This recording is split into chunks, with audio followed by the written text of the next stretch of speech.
નમસ્કાર દર્શક મિત્રો, બી ઇન્ડિયાના ખાસ કાર્યક્રમ સાથે હું બરખા સૌનું સ્વાગત કરું છું. દર્શક મિત્રો, આજની ખાસ ચર્ચામાં આપણે ચર્ચા કરવા જઈ રહ્યા છે ખૂબ જ ગંભીર વિષય પર, સાયબર ઠગોની માયાજાળ પર. જી હા, ઓનલાઈન દુનિયા રોજબરોજ વધુ સરળ બની રહી છે, પણ એ સાથે સાથે જોખમો જે છે એ પણ વધી ગયા છે. છેલ્લા કેટલાક મહિનાઓથી 8મા પગાર પંચ સંબંધિત અપડેટ સમાચાર સામે આવ્યા છે, જેમાં પગાર પંચ ભારત સરકારની એક એડમિનિસ્ટ્રેટિવ બોડી છે. તે લગભગ દર 10 વર્ષે કેન્દ્રીય કર્મચારીઓના પગાર, ભત્તા અને પેન્શનમાં વધારાની ભલામણ કરે છે. નવા અપડેટ્સને કારણે કેન્દ્રીય કર્મચારીઓ પોતાનો વધેલો પગાર જાણવા ઉત્સુક છે, ત્યારે સાયબર ઠગ આ તકનો લાભ ઉઠાવીને છેતરપિંડી કરી રહ્યા છે. ઇન્ડિયન સાયબર ક્રાઇમ કોઓર્ડિનેશન સેન્ટરે પણ આ અંગે એલર્ટ જાહેર કર્યું છે. ત્યારે આપણે આજે આ જ મુદ્દે ચર્ચા કરવાના છે. ત્યારે આપણી સાથે જોડાઈ રહ્યા છે ડોક્ટર સ્નેહલ વકીલના, સાયબર એક્સપર્ટ. આપનું ખૂબ ખૂબ સ્વાગત છે. તો દર્શક મિત્રો, આપણે એમની પાસેથી જાણીશું કે કઈ રીતે ઓળખવું કે સેલરી કેલ્ક્યુલેટર સ્કેમ શું છે અને આવી બધા સ્કેમથી કેવી રીતે બચવું. સ્નેહલજી, સૌપ્રથમ તો મારો સવાલ એ છે કે હાલ જે છે ટેકનોલોજીનો યુગ ખૂબ જ વધી ગયો છે અને બધા જ લોકો સોશિયલ મીડિયામાં પણ એક્ટિવ રહેતા હોય છે અને બધા જ લોકોને આવી રીતે ફેક વસ્તુઓ પણ ઘણી બધી ફરતી હોય છે. ત્યારે આ સાયબર સ્કેમના જે મામલાઓ જે છે દિવસે ને દિવસે તેના કેસ ખૂબ જ વધી રહ્યા છે, શું કહેશો? જી વેલ મેમ, તમારી વાત બિલકુલ રાઈટ છે. પ્રેક્ટિકલી અત્યારે સિચ્યુએશન ઇઝ સમથિંગ લાઈક કે જ્યાં બી કશે બી if there is a scope of confusion, કશે બી કોઈ બી રીતનું કંઈ કન્ફ્યુઝન હોય, ક્યાં તો કોઈ નવી વસ્તુ હોય કે જેમાં લોકો એટલા બધા નિપુણ નહીં હોય, તો આ એક બહુ સારો સ્કોપ મળી જતો હોય છે ક્રિમિનલ્સને ટુ પરફોર્મ ધેર એક્ટિવિટીઝ. તો આ જ રીતની એક વસ્તુ છે જે આપણે અત્યારે વાત થઈ, 7th central pay commission system જે છે. વેલ, આ આપણે એમ કહી શકીએ છીએ કે it is a government panel કે જે લોકોનું, એટલે કે જે સેન્ટ્રલ ગવર્મેન્ટ છે તેના એમ્પ્લોઈઝનું આપણે એમ કહી શકીએ છીએ કે સેલરી સ્ટ્રક્ચર, પછી એમની પેન્શન રિવિઝન સિસ્ટમ અને આ બધાની સાથે એમનું ડીએનએસ અલાવન્સ છે, પછી એમનું HRA છે, આ બધી વસ્તુને ગવર્ન કરતું કે એમાં જે બી નવા નવા અપડેટ્સ હોય તે કહેતું એક આપણે એમ કહી શકીએ છીએ કે એક ઇકોસિસ્ટમ છે એની. આ બધી વસ્તુમાં they are not very well equipped about the basic websites about that particular thing, but ઘણી બધી ફેરી જે ક્રિમિનલ્સ છે એ એમના આ કન્ફ્યુઝનનો લાભ ઉઠાવતા હોય છે અને ક્રિમિનલ એમને ડાયરેક્ટલી ઇનડાયરેક્ટલી કોઈ લિંક આપી દીધું એમને કે ભાઈ તમે ચેક કરી શકો છો કે તમારી ન્યૂ સેલરી કેટલી થઈ છે, અને એ લિંકની સાથે કોઈક એપીકે જે ફાઇલ છે તેનો એક્સેસ આપી દીધો. હવે જેવો એ વ્યક્તિ એ લિંક ઉપર ક્લિક કરીને આ એપ ડાઉનલોડ કરશે, વિચ ઇઝ .apk ફાઇલ કા એપ, એટલે બેકડોરમાં આ જે આપણે એમ કહી શકીએ છીએ કે જે પણ ડેવલપર્સ છે એ .apk ફાઇલના, તેમને એમના મોબાઈલનો, એમના ગેજેટનો કે એમના લેપટોપનો એક્સેસ બહુ ઇઝીલી મળી જશે. એની અંદર જઈને એમને એમની ડિટેલ્સ જે છે તે અપડેટ કરવાની હોય છે, એટલે એ જ બાને એમને એમના બેંક એકાઉન્ટ ડિટેલ અને રિલેટેડ જે બી ઇન્ફોર્મેશન છે તે બી મળી જશે. અને હવે OTP, because there gadget is mirror, એટલે એમનો ઓટીપી પણ આ લોકો બહુ ઇઝીલી જોઈ શકશે, એટલે એમની પાસે ઓટીપી માંગવાની પણ જરૂરત નથી. સો this become very easy thing for criminals, અને બહુ ઇઝીલી તેઓ આવી રીતના .apk ફાઇલ ના બેઝિસ ઉપર આવા બેકડોરથી એક્સેસ લઈ શકે છે. આમના આપણે એમનું ગેજેટ કહીએ કે પછી આપણે એમનો મોબાઈલ કહીએ કે એમનું લેપટોપ કહીએ તેનો. So this is the whole modus operandi of criminal, કે આવી રીતના એ લોકો બહુ ઇઝીલી વિક્ટિમાઇઝ કરે છે લોકોને. જી બિલકુલ ઠીક. ક્યાંક ને ક્યાંક લોકોમાં પણ એક અવેરનેસ નથી હોતી, કારણ કે એવી કોઈ એપીકે આવે છે કાં તો કોઈ એવી અજાણી લિંક આવતી હોય છે, તો આપણે સામાન્ય માણસ, આપણે આજુબાજુના લોકોને પણ જોતા હોઈએ છીએ કે એ લોકો એના પર ક્લિક કરી દે છે, કાં તો એવી કોઈ લાલચાઈવાળી સ્કેમ જે છે આપવામાં આવે છે લોકોને, એના કારણે લોકો એમાં ફસાઈ જતા હોય છે અને સ્કેમનો શિકાર બની જતા હોય છે. આપણે આજે જે વાત કરી રહ્યા છીએ 8મા pay commission salary calculator scam વિશે, અને તેમાં એવું છે કે આમાં જે ઠગો જે છે તે સરકારી કર્મચારીઓની પેન્શનરોને નિશાન ખાસ કરીને બનાવી રહ્યા છે, અને એ પણ વોટ્સએપ પર નકલી મેસેજ મોકલીને. એને લઈને આપનું શું કહેવું છે? અત્યારે આપણે બિલકુલથી જોઈ રહ્યા છે કે જે બી અલગ અલગ વોટ્સએપ તમે લઈ લો, ફેસબુક લઈ લો, ઇન્સ્ટા લઈ લો, આ બધા જે સોશિયલ નેટવર્કિંગ પ્લેટફોર્મ્સ છે, યા આપણે એને સોશિયલ મીડિયા એપ્સ પણ કહી શકીએ છીએ, આ બધા તમારા મોબાઈલ સાથે કનેક્ટેડ હોય છે. એટલે આ બધા એપ્સ એ જ જગ્યા પર અવેલેબલ હોય છે કે જે ગેજેટ કે જે મોબાઈલ તમારી બીજી સેન્સિટિવ પર્સનલ કોન્ફિડેન્શિયલ ઇન્ફોર્મેશન રાખતું હોય છે. It could be your gallery, your photos, your OTPs, your SMS, your bank details, everything is included in one single app કે one single gadget. હવે જ્યારે વોટ્સએપ દ્વારા આવી રીતના એ લોકો .apk ફાઇલ તમારી સાથે શેર કરે છે, ત્યારે બટ ઓબ્વિયસ છે કે તમે એને ક્લિક કરી અને આ એપ જે છે એ તમારા એ જ ગેજેટમાં ઇન્સ્ટોલ કરશો કે જેમાં બીજી તમારી private sensitive confidential information available છે કે એક્ઝિસ્ટ કરે છે. So this become a loophole કે જેમાંથી તમે જેવું એની અંદર તમે એને મિરર થવા દો છો એટલે બહુ ઇઝીલી આ બધી ઇન્ફોર્મેશન આ લોકો એક્સેસ કરી શકે છે, એને ફર્ધર મિસયુઝ કરી શકે છે અને આ જે વ્યક્તિ છે તેને ફર્ધર વિક્ટિમાઇઝ કરી શકે છે. જી મેમ. જી બિલકુલ ઠીક. સ્નેહલભાઈ, મારો પ્રશ્ન એ પણ હતો કે જો આવી અજાણી લિંક આપણા વોટ્સએપમાં આવી ગઈ કદાચ, અને આપણને ખબર છે કે આ વોટ્સએપમાં આ લિંક આવી છે અને આપણને શંકા ગઈ છે કે આ લિંક આવી, તો એ લિંકને હવે હટાવવા માટે ફોનમાં શું કરવાનું? સી મેમ, પહેલાં તો એક બહુ જ ઇમ્પોર્ટન્ટ વસ્તુ છે કે આ જે સેલેરી સ્કેમ છે તેના માટે આપણે એક ઇમ્પોર્ટન્ટ બેઝ લઈ લઈએ, which is the government platform. Government પ્લેટફોર્મમાં DOE, which is known to be department of expenditure, તેની એક ઓફિશિયલ વેબસાઇટ છે, દેટ ઇઝ DOE.in. એટલે કે જે બી વેબસાઇટ .gov.in ના બેઝિસ ઉપર ખતમ થતી હોય, they are most probably a government website.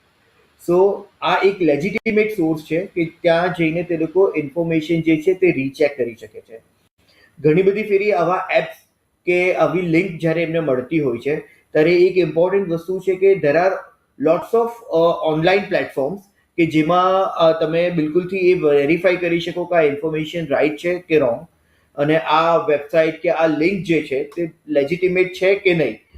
એના માટે abuseipdb.com કરીને એક પ્લેટફોર્મ છે જેમાં તમે ચેક કરી શકો છો. Similarly there is virustotal.com. આ બધાની સાથે સાથે બીજી ઇન્ફોર્મેશનમાં fishtank.com કરીને પણ એક વેબસાઇટ છે કે જેમાંથી પણ તમે એક ઓપન સોર્સ ટૂલ તરીકે એને યુઝ કરી શકો છો. અને કોઈ બી તમારું બ્રાઉઝર હોય તેમાં તમે એડ ઓન કરી શકો છો વેબ ઓફ ટ્રસ્ટ કે જેના બેઝિસ ઉપર તમે બહુ ઇઝીલી વેરીફાઈ કરી શકો છો આ બધી ઇન્ફોર્મેશન. હવે એક ફેરી અગર તમને એવું લાગે કે કશે ને કશે તમે વિક્ટિમાઇઝ થઈ ગયા છો, આ જે લિંક છે તેની પર તમે ક્લિક કરી દીધી છે, કાં તો આ APK ફાઇલ તમે કોઈકને કોઈક રીતના તમારા ગેજેટની અંદર ડાઉનલોડ કરી દીધી છે, તો ઇટ ઇઝ વેરી એસેન્શિયલ કે તમે 1930 પર કોલ કરો, ક્યાં તો cybercrime.gov.in ઉપર પેરેલલ કમ્પ્લેન તમે કરી શકો છો આ ઇન્સિડન્ટની. આ બધાની સાથે there is one more platform which is sancharsaathi.gov.in. તેની પર પણ તમે કમ્પ્લેન પેરેલલ કરી શકો છો અને આ નંબરને જ્યાંથી તમને આ વસ્તુ મળી છે તેને બ્લોક પણ કરાવી શકો છો on the basis of sancharsaathi.gov.in. જ્યારે તમારો ફોન ઓલરેડી વિક્ટિમાઇઝ થઈ ગયો, તમે આપણે એમ કહી શકીએ છીએ કે ડેમેજ આવી ચૂક્યું છે તમારા ગેજેટની અંદર, તો પછી તમે તમારો જે બી ઇમ્પોર્ટન્ટ ડેટા છે તેને એક થર્ડ પાર્ટી એટલે કે થર્ડ ઓબ્જેક્ટમાં વિચ ઇઝ પોર્ટેબલ ડિવાઇસ તેનામાં તમે બેકઅપ લઈ લો. એક હાર્ડ ડિસ્ક છે જે પોર્ટેબલ હોય, which is not connected with the cloud server. So એની અંદર તમે આનું બેકઅપ લઈ લો, પછી તમારા ફોનને તમે ફોર્મેટ કરી દો અને આ બધાની સાથે તમારું જે બી બ્રાઉઝર છે તેને તમે અપડેટ કરી દો. તો આ વસ્તુ એટલી બધી ઇમ્પોર્ટન્ટ છે કે કશે ને કશે તમારો જે ફોન છે તે પાછો સિક્યોરિટી ફેઝ ઉપર આવી જશે. આ બધા સાથે તમે ઇન્વેસ્ટ કરો એક પ્રોપર લાઇસન્સ વર્ઝન વાળું એન્ટીવાયરસ ઉપર and keep your firewall intact. આ વસ્તુ છે જે તમે બિલકુલથી કરી શકો છો અને તમને કરવું જોઈએ. અચ્છા, બિલકુલ ઠીક. ખૂબ જ સારા ઉપાયો આપે અમારા દર્શક મિત્રોને જણાવ્યા કે જેના કારણે લોકો આવા સ્કેમોથી બચી શકે. ખાસ કરીને બીજો સવાલ મારો એવો પણ હતો કે જો કોઈ બેંક અકાઉન્ટ કનેક્ટેડ હોય, બધાના ફોનમાં હવે તો બેંક અકાઉન્ટ કનેક્ટેડ હોય જ છે, મોસ્ટલી બધા યુઝ કરતા હોય છે, ઓનલાઈન પેમેન્ટ યુઝ કરતા હોય છે. આપે જે ઉપાયો બતાવ્યા એમાં ઇફ કોઈ આવી લિંક પર ક્લિક થઈ જાય અને તરત જ પૈસા જે કપાઈ રહ્યા છે તેના મેસેજીસ આવે તો ઇન્સ્ટન્ટલી ત્યારે શું કરવું જોઈએ? જેમ આપણે એમ કહી શકીએ છીએ કે આપણે ખબર પડે છે કે આપણા જે ગેજેટ છે તેમાંથી ઇન્ફોર્મેશન કોમ્પ્રોમાઇઝ થાય છે. તો જેવા તમને આ મેસેજ આવતા હોય, સૌ પ્રથમ તો તમે તમારું ઇન્ટરનેટ બંધ કરી દો, કે અગર તમારો ફોન મિરર બી થતો હશે તો બી એ ડાયરેક્ટલી ઇન્ફોર્મેશન ક્રિમિનલને નહીં મળશે. સેકન્ડલી, જેમ મેં તમને હમણાં જ કીધી, 0, it is a central cyber crime complain number. એમાં તમે કમ્પ્લેન કરો એટલે કે ક્રિમિનલનું જે અકાઉન્ટ છે તે એ લોકો ફ્રીઝ કરી શકશે via our active efforts from law enforcement agencies. આ બધાની સાથે તમારું બેંક પણ એટલું જ ઇમ્પોર્ટન્ટ છે. તો તમારા બેંકમાં આ વસ્તુની કમ્પ્લેન કરો. ઘણી બધી ફેરી bank people try to avoid this liability, અને કદાચ there are n number of reasons કે જેના લીધે તેઓ આ વસ્તુને અવોઇડ કરતા હોય છે. But it is very essential કે તમે રિઝર્વ બેંક ઓફ ઇન્ડિયાની પોલિસીઝ અગર જોશો, એમના નોટિફિકેશન અગર જોશો, તો you are suppose to complain bank within 3 days. So અગર આવી કોઈ બી સિચ્યુએશન હોય જેમાં તમારો વાંક નહીં હોય, જેને આપણે ઝીરો લાયબિલિટી ક્લોઝ પણ કહીએ છીએ, તો પછી તમે આખી લાયબિલિટી બેંક ઉપર પણ શિફ્ટ કરી શકો છો. તો આ બધા એક્ટિવ એફર્ટ્સ છે જે આપણે બિલકુલથી લઈ શકીએ છીએ. અને તમને અગર આ વસ્તુની નેસેસિટી લાગે તો તમારું યુપીઆઈ જે સર્વિસીસ છે એને બી તમે બ્લોક કરાવી શકો છો, અને તમારી નેટ બેન્કિંગ સર્વિસીસને પણ ટેમ્પરરી બ્લોક કરાવી શકો છો. So this are the things we can do for this type of issues. અચ્છા, બિલકુલ ઠીક. બીજો સવાલ મારો એવો પણ છે કે ઇફ આવી જે ફિશી લિંક આવતી હોય છે કાં તો આવા એપીકે હોય છે, તો આવી રેડ ફ્લેગ એપીકેને ઓળખવા માટે કેવી કોઈક આમાં હોય છે કે ખાસ કેનાથી ખબર પડી જાય કે આ ફિશી લિંક છે? જી, એપીકે ફાઇલની અગર તમે વાત કરો તો APK is always kind of an application form of the services કે કોઈ બી ડેટાને એપ્લિકેશન ફોર્મમાં તમારા ગેજેટમાં ઇન્સ્ટોલ કરવા માટેની જે ફોર્મ છે, that is known to be .apk file. હવે if you are using Google એટલે કે એન્ડ્રોઈડ, તો you are having your Google Play Store as a backup. અને અગર તમે એપલની સર્વિસીસ યુઝ કરતા હો તો you have your app stores. So જ્યારે બી તમે કોઈ બી એપ ઇન્સ્ટોલ કરો છો તો you should be dependent on this thing, કે આઈફોન માટે એપ સ્ટોર અને તમારા એન્ડ્રોઈડ માટે યુ કેન ગૂગલ પ્લે સ્ટોરને you can use it very well.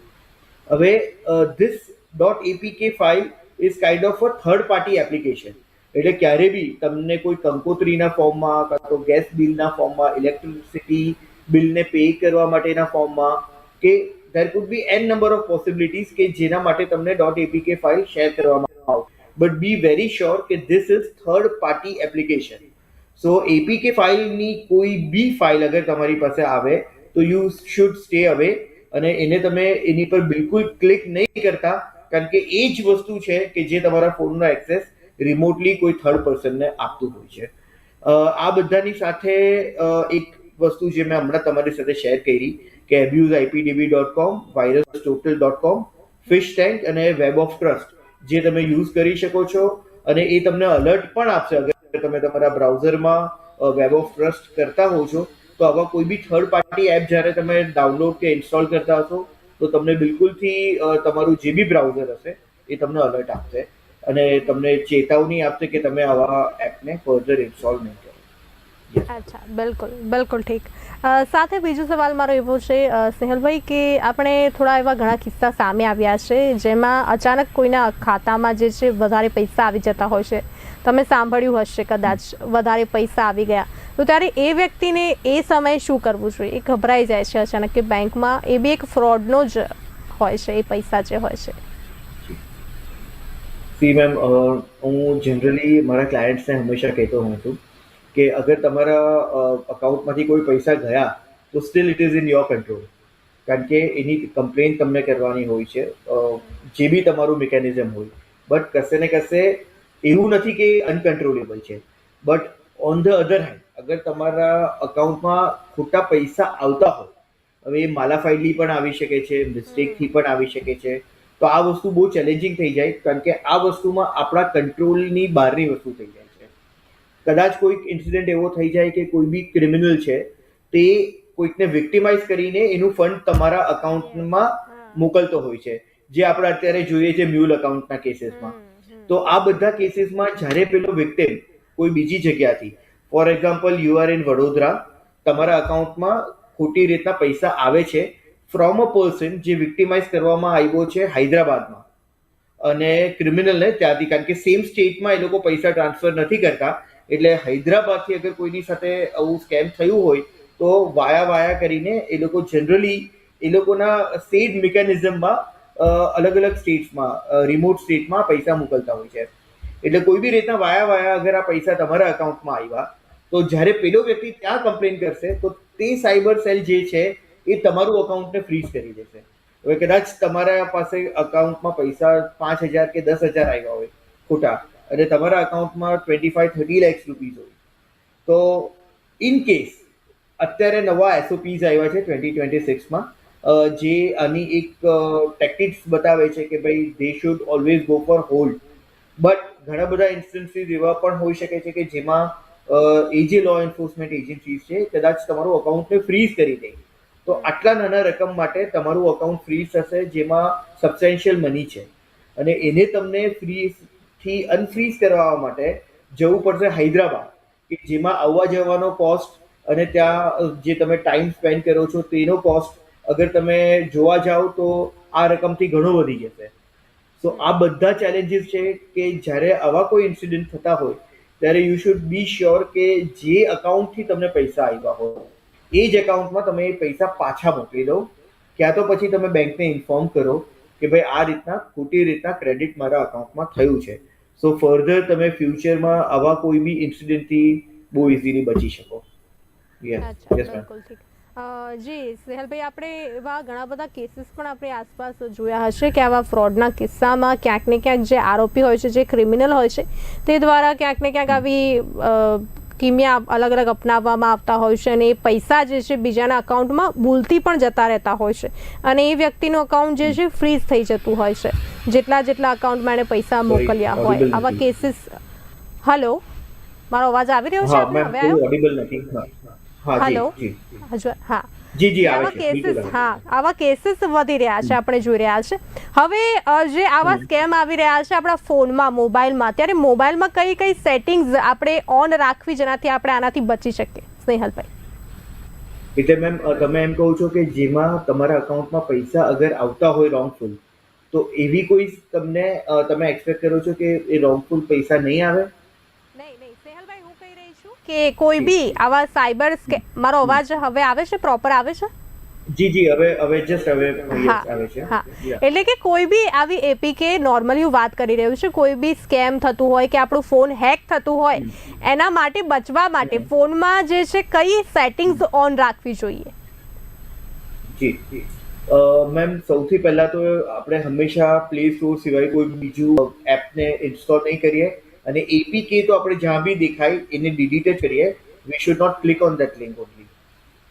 Secondly આપણે એમ કહી શકીએ છીએ કે જ્યારે બી તમે કોઈ એપ તમારા ફોનની અંદર ઇન્સ્ટોલ કરો છો ત્યારે ઇટ ઇઝ વેરી એસેન્શિયલ કે આપણે જોઈએ કે એ એપ કઈ વસ્તુનો એક્સેસ લે છે, અને એ જે એક્સેસ લે છે એ એપના ડેવલપર્સ, તો શું એ એપને રન કરવા માટે એ એક્સેસ આપવો આપણે જરૂરી છે કે નહીં, તેના માટે તમે બિલકુલથી જોઈ શકો છો કે અગર કોઈ એવી એજ્યુકેશનલ એપ હોય તો it is not necessary to give them the video કા કે કેમેરા કે ગેલેરીનો એક્સેસ. સો તમે એને અગર એ એક્સેસ માંગતું બી હોય ને તમે આપી બી દીધી તો બી તમે સેટિંગમાં જઈને એ એક્સેસને રિવોક કરી શકો છો અને પાછી લઈ શકો છો. સેકન્ડલી આપણે એમ કહી શકીએ છીએ કે જ્યારે બી આવા કોઈક એપ્સ તમારી પાસે આવતા હોય છે કે રિક્વેસ્ટ આવતા હોય છે, તો there is one application which is known to be Mobi Armor. એ તમને બિલકુલથી આવી ઘણી બધી વસ્તુથી બચાવી લેશે. એ અગર તમે ઇન્સ્ટોલ કરશો તો તમે એ ચેક કરી શકશો પહેલાં તો કે જે એક્ઝિસ્ટિંગ એપ છે તે કઈ પરમિશન લે છે, એ પરમિશન લેવું જોઈએ કે નહીં લેવું જોઈએ. સિમિલરલી એ નવી જ્યારે બી એપ તમે ઇન્સ્ટોલ કરશો તો એના માટે બી તમને બિલકુલથી ચેતવણી આપશે. તમારા ગેજેટ માટે that would be a very good app, but એ એપ ઇન્સ્ટોલ કરતા પહેલા ઇટ ઇઝ વેરી એસેન્શિયલ કે to read all the related terms and condition, કોઈ એપ માટે બી અને કોઈ વેબસાઇટ માટે બી, એટલે જસ્ટ બીકોઝ કે કોઈ રિકમેન્ડ કરે છે એ એપ ડાઉનલોડ કરવા માટે એટલે તમે નહીં કરતા, બટ તમે એ વસ્તુના ટર્મ્સ એન્ડ કન્ડિશન વાંચીને પછી જ એ એપને ડાઉનલોડ કરજો. But according to me this is a good app which is movie armour, જેનાથી તમે આ વસ્તુથી આવા કેઓસથી ઘણા બધા બચી શકશો. અચ્છા, બિલકુલ ઠીક. હવે એક વાત પણ એક ચર્ચાએ જોર પકડ્યું છે, એમાં હું આપને પૂછવા માંગીશ એને લઈને પણ. સોશિયલ મીડિયામાં ફેસબુક છે, ઇન્સ્ટાગ્રામ છે, એ હેક થઈ શકે છે, પરંતુ લોકો એવું કહી રહ્યા છે કે વોટ્સઅપ હેક નથી થઈ રહ્યું. કેટલી શક્યતા છે આ વાતમાં? ના એટલે મેમ, કે WhatsApp એવું hack બી ના નથી. થાય. ના, બિલકુલ એવું નથી. કોઈ બી એપ જે તમારા સોશિયલ મીડિયાની અંદર ઇન્સ્ટોલ થયું હોય એ બહુ ઇઝીલી ફ્રેક્શન ઓફ સેકન્ડ્સમાં અગર તમારાથી કોઈ બી નાની મોટી ભૂલ થઈ જાય તો એ વસ્તુ કોમ્પ્રોમાઇઝ થઈ શકે છે. It could be even your WhatsApp. વોટ્સએપમાં વસ્તુ એવી હોય છે કે એ તમારા મોબાઈલ નંબરની સાથે કનેક્ટેડ હોય છે, but there are an number of ways કે જેમાં તમારું વોટ્સઅપ પણ બહુ ઇઝીલી કોમ્પ્રોમાઇઝ થઈ શકે છે, અને આવા કેસીસ થયા બી છે. મારી એક શોર્ટ ફિલ્મ બી છે જેની ઉપર આપણે એમ કહી શકીએ છીએ કે વોટ્સઅપ હેકિંગ ઉપર જ હતી, અને ઇટ ઇઝ વેરી એસેન્શિયલ કે જ્યારે બી તમારું વોટ્સઅપ હેક થઈ જતું હોય ત્યારે તમે આખી એમાં પદ્ધતિ હોય છે કે તમે કોઈના બી વોટ્સઅપમાંથી જઈને વોટ્સઅપને રિક્વેસ્ટ કરી શકો છો, અને એ થોડાક ટાઈમ માટે તમારા અકાઉન્ટને સસ્પેન્ડ કરી દેશે. ત્યારબાદ તમને પાછું લોગિન કરવાનું હશે, and because it is a mobile number એટલે કે ઓટીપી તમને મળી શકે છે પાછું. બટ આ બધી વસ્તુમાં ઇમ્પોર્ટન્ટ વસ્તુ એ છે કે વોટ્સએપને અગર તમને તમારા હેક થવાથી રોકવું હોય તો જે 2 ફેક્ટર ઓથેન્ટિકેશન છે એ પ્રેક્ટિકલી કોઈ પણ એપ માટે now it is an first and foremost essential thing. But વોટ્સએપમાં તમારું ફર્સ્ટ ફેક્ટર જે છે that would be your mobile number કા ઓટીપી જે તમને મળે છે, and second layer of protection એટલે કે second factor of authentication is the PIN number કે ડિઝાઇન કે પછી યોર બાયોમેટ્રિક, કે જેનાથી તમે એક એડિશનલ લેયર કરી શકો છો પ્રોટેક્શનનું in case of WhatsApp hack. So આ વાત એકદમ મિથ છે. વોટ્સએપ પણ બહુ ઇઝીલી હેક થઈ શકે છે. It is just a matter કે કોઈ વ્યક્તિ તમારો ઓટીપીનો એક્સેસ લઈ અને એને મિસયુઝ કરે, અને હેક થઈ જાય તો પછી તમે મિનિમમ 2 ફેક્ટર ઓથેન્ટિકેશનની વસ્તુ અવેલ કરી શકો છો કે ફ્યુચરમાં તમારું વોટ્સએપ હેક થવાથી આપણે રોકી શકીએ. ઓકે, એટલે કે વોટ્સઅપ પણ હેક થઈ શકે છે. સાથે આગળ હું પૂછવા માંગીશ કે જે પ્રમાણે આ જ્યારે ફ્રોડ થતો હોય છે આપણી સાથે, ત્યારે આપણા પૈસા એમાંથી ઇફ જતા રહ્યા તો રિકવરીનો ચાન્સ કેટલો હોય છે? આ બહુ ઇન્ટરેસ્ટિંગ ક્વેશ્ચન છે તમારો. આઈ એમ વેરી શ્યોર કે ઘણા બધા વ્યુઅર્સને આમાં બિલકુલ મદદરૂપ થશે. આમાં ઘણા બધા લોકો કમ્પ્લેન કરવાનું અવોઇડ કરતા હોય છે. ઘણા બધા લોકો નિરાશ પણ થઈ જતા હોય છે કે ભાઈ કમ્પ્લેન થવાથી કંઈ થવાનું નથી, but it is not like that. જેટલી જલ્દી તમે કમ્પ્લેન કરશો રિકવરીના ચાન્સીસ બિલકુલથી એટલા રહેશે, કારણ કે once you get into a proper law enforcement mechanism એટલે એમનું આખું સર્કલ ત્યાંથી શરૂ થશે, અને જે પણ અકાઉન્ટમાં તમારા પૈસા ગયા હશે એ અકાઉન્ટમાં અગર એ વ્યક્તિ કશે ટ્રાન્સફર બી કરશે, અગર અત્યારે હું તમને કહું કે જે નવું એસઓપી 2026 આવ્યું છે તેની અંદર એક વસ્તુ બહુ અગત્યનું કીધું છે કે અગર જે ક્રિમિનલ છે એ તમારા પૈસા હેક કરીને એમેઝોન કે એવા કોઈ ઓનલાઈન પ્લેટફોર્મથી કઈ વસ્તુ પરચેઝ પણ કરશે તો બી અગર એના ઘરે એ વસ્તુની ડિલિવરી નહીં પહોંચી હશે તો એ બી કેન્સલ થઈ શકે છે. અગર એ કોઈ ક્રિપ્ટો કરન્સીમાં ઇન્વેસ્ટ કરતો હોય છે તો એને પણ આ લોકો બ્લોક કરીને સીઝ કરી શકે છે. So this is like a very important thing અને વેરી ઇમ્પોર્ટન્ટ અપડેટ કે કશે બી આવા કોઈ મિકેનિઝમમાં લો એન્ફોર્સમેન્ટ એજન્સીઝ અગર વચ્ચે એમનો રોલ નિભાવતી હોય તો એ એમને ડાયરેક્ટલી ઇનડાયરેક્ટલી વધારે પાવર આપવાની જ વાત છે. So it is very essential કે અગર આપણે વિક્ટિમ બન્યા છે તો આપણે કોઈ બી વસ્તુ કે કોઈ બી ક્રાઇમ, હું તો એમ કહું છું કે ઇવન તમારી સાથે કોઈ અટેમ્પ થયું હોય અને ક્રાઇમ નહીં થયો હોય તો બી તમે sancharsaathi.gov.in ઉપર એની કમ્પ્લેન કરો, સો ધેટ આ વસ્તુ કોઈ બીજાની સાથે નહીં થાય. ફોર એક્ઝામ્પલ ડિજિટલ અરેસ્ટનો પણ અગર કોઈક એક અટેમ્પ તમારી પર થયો હોય, ભલે તમને ખબર છે વોટ ઇઝ ડિજિટલ અરેસ્ટ, પણ એ નંબરની કમ્પ્લેન તો તમે બિલકુલથી કરી શકો છો ઓન ધીસ sancharsaathi.gov.in. અને એ જ વસ્તુ કદાચ કોઈ બીજા વ્યક્તિને ફ્યુચરમાં વિક્ટિમાઇઝ કરાવવાનું હોય and because of your complain આ જે વ્યક્તિ છે એ કોઈને કોઈ રીતના લો એન્ફોર્સમેન્ટ એજન્સીસના ટ્રેપમાં આવી જશે અને એ લોકો પોતાના મિકેનિઝમથી એને ટ્રેક કરીને પકડી શકશે. સો ક્યાંય બી વસ્તુને ક્યારેય બી કમ્પ્લેન કર્યા વગર નહીં જવા દો, અને there are very much appropriate chances of recovery of your money unless and until you complain for that cybercrime. જી જી સ્નેહલભાઈ, આ એક એવો મુદ્દો છે સાયબરને લઈને, કારણ કે આના પર ચર્ચા કરવી પણ ખૂબ જ જરૂરી છે, કારણ કે આ સાયબર ઠગો જે છે, રોજ આપણે કાલે બી ચર્ચા કરીશું તો કોઈ નવો આઈડિયા લઈને એ લોકો આવશે આપણને આવા એમના માયાજાળમાં ફસાવવા માટે. તો આજે અમે સ્નેહલભાઈ આપ અમારી સાથે જોડાયા અને ખૂબ જ સરસ રીતે માહિતી આપી, એ બદલ આપનો ખૂબ ખૂબ આભાર. Sure, my pleasure. Thank you. તો દર્શક મિત્રો, આજની ચર્ચામાં આપણે સમજ્યું કે ઠગ લોકોની ઉત્સુકતા અને લાલચનો પણ ફાયદો ઉઠાવી રહ્યા છે. 8 પે કમિશન સેલરી કેલ્ક્યુલેટર નમૂના માત્ર એક નકલી એપીકે ફાઇલ છે, જે ડાઉનલોડ કરતાં જ તમારા મોબાઈલ અને બેંક એકાઉન્ટ પર જોખમ ઊભું કરી શકે છે. તો સાવચેત રહેવું, કોઈ અજાણી લિંક પર ક્લિક ન કરવું અને સત્તાવાર સોર્સથી જ માહિતી મેળવવી એ જ સુરક્ષાનું સૌથી મોટું હથિયાર છે. તો સાવચેત રહો, સજાગ રહો અને સાયબર ફ્રોડ સામે હંમેશા જાગૃત રહો અને કમ્પ્લેન કરો. તો આજની ચર્ચામાં હાલ બસ આટલું જ. ફરી મળીશું બીજા નવા મુદ્દા સાથે. ત્યાં સુધી જોતા રહો બે ઇન્ડિયા. નમસ્કાર.